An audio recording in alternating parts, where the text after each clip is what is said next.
Fala aí pessoal, bora aprender mais um pouquinho de engenharia. Aqui quem fala é o Juan e vamos começar.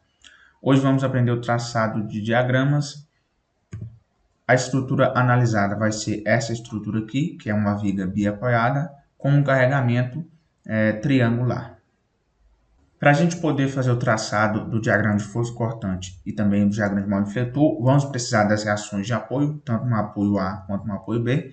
E eu já deixei elas aqui identificadas. E vou deixar aqui também no card o vídeo onde eu fiz o cálculo dessas reações de apoio, caso você queira conferir. O nosso plano de voo vai ser determinar as funções que representam o momento fletor e também as forças cortantes. E também, a partir dessas funções, fazer o traçado do diagrama de momento fletor e de forças cortantes. Vamos analisar os trechos da estrutura. Nesse caso, temos apenas um trecho, que é justamente a estrutura por completo. E assim, quando vamos analisar esse trecho, basicamente vamos fazer um corte em um X qualquer da estrutura e vamos analisar a estrutura, a parte à esquerda do corte, que é justamente o que está representado aqui embaixo. Quando a gente faz esse corte aqui na estrutura, nós conseguimos identificar os esforços internos que estão atuando na viga naquele ponto que a gente fez o corte. E vamos ter o momento, nós vamos ter o cortante e vamos ter o momento.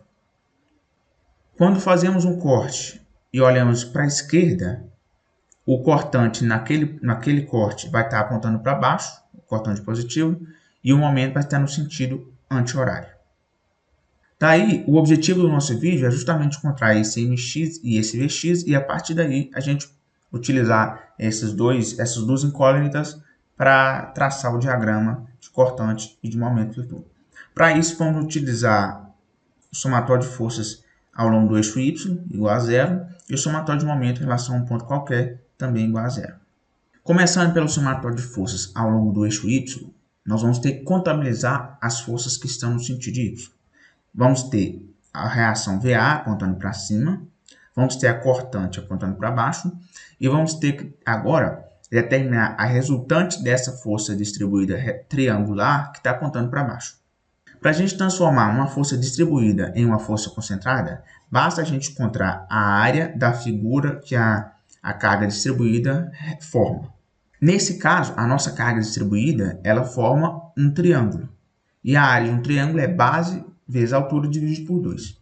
Nesse caso, temos a base que é x, mas nós não temos a altura. A altura é esse valor aqui, nós não temos a altura. E para isso, nós vamos determinar essa altura agora. Essa altura aqui eu chamei de um y qualquer. E esse x aqui é um x qualquer. Utilizando uma semelhança de triângulos, nós vamos encontrar esse y em função desse x.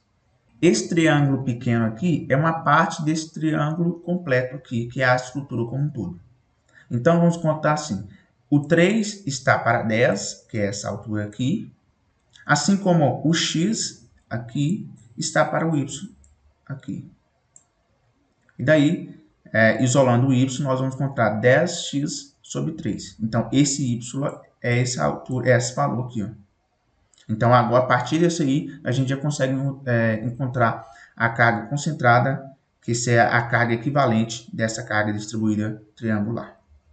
Para isso, nós só precisamos encontrar a área desse triângulo aqui, que é x vezes o y, que é 10x sobre 3. Então, vai ser 10x sobre 3 vezes x, dividido por 2, nós encontramos a área desse triângulo, que é 10x ao quadrado sobre 6. Então, transformamos essa carga distribuída em uma carga concentrada. Agora, para posicionar essa carga concentrada na viga, nós vamos posicionar justamente no ponto que é o centroide da figura que representava a carga distribuída, nesse caso um triângulo.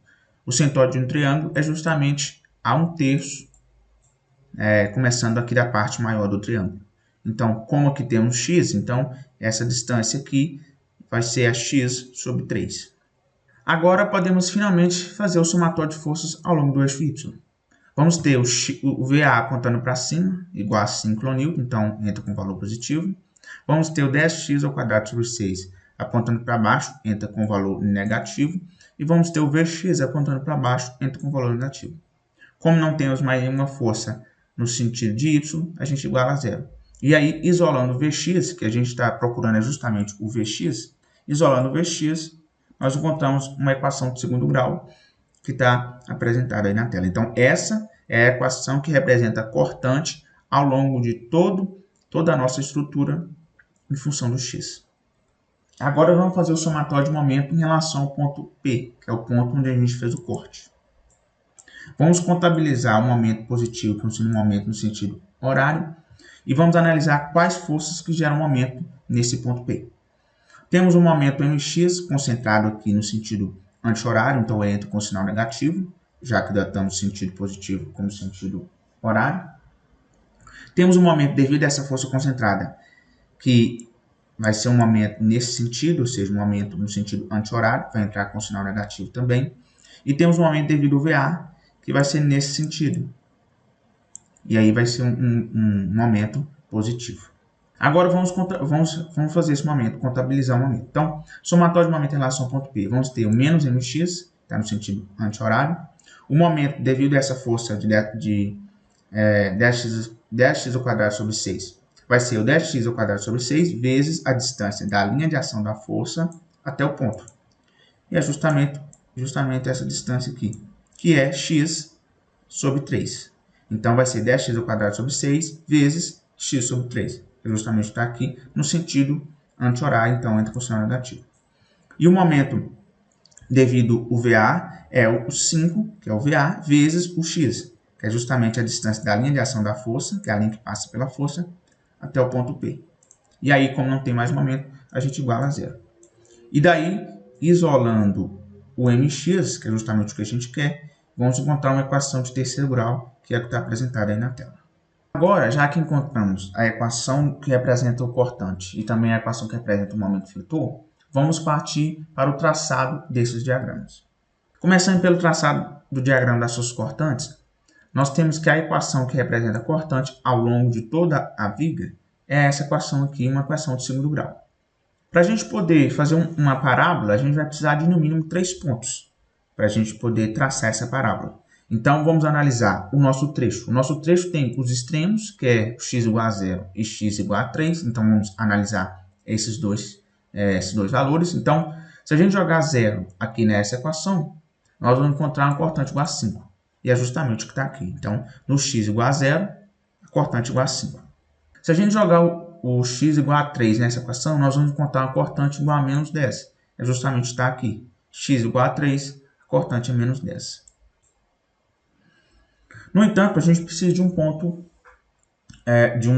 de mais um ponto. E aí eu escolhi o ponto 1,5. Então, se eu jogar o ponto 1,5 aqui, nós vamos encontrar a cortante igual a 1,25. Então, vai ser mais ou menos aqui assim. E aí aqui é 1,25. Aí eu posso ligar esses 3 pontos e eu consigo formar o meu diagrama. Sendo a parte negativa embaixo e a parte positiva acima do eixo da viga. No entanto, tem um ponto aqui, que é esse ponto aqui, que a cortante é zero, ou seja, onde a cortante passa de positivo para negativa. E esse ponto é um ponto importante, porque esse ponto é o ponto onde vai ter o momento fletor máximo nesse vão.